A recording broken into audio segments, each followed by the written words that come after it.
inyong lahat. Ako po si Maxine Ibay, mula sa pangkat ng mga magaganda, ang pangkat Tivoli. Video ka ba? Nakatira sa mga kabundukan ng Timog Cotabato.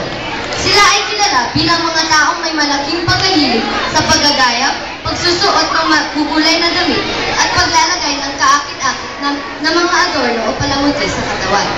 Sila ay pangkat ng mga malilikhaing mga api ng tinalang. Ang kanilang mga sayaw ay maihahantulad sa mga kilos at galaw ng mga hayop. Kagaya ng sayaw na kadaldahon na nagpapakita ng mga galaw ng isang ibon. Nilalarawan nito ng ilang aspeto ng kultura at kaugalian ng isang Tivoli. Katulad ng tribo ng Tivoli, nais namin seksyon na maging kilala bilang pangkat ng makulay at malikhain.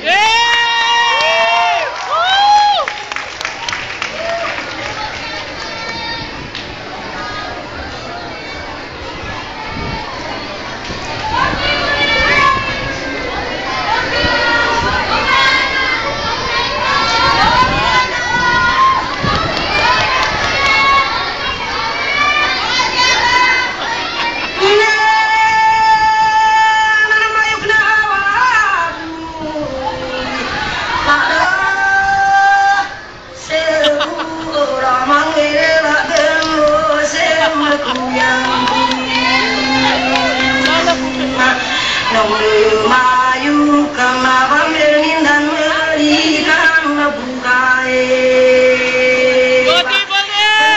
Tahu iman milik si bunga lawal.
Ada lagi saya kau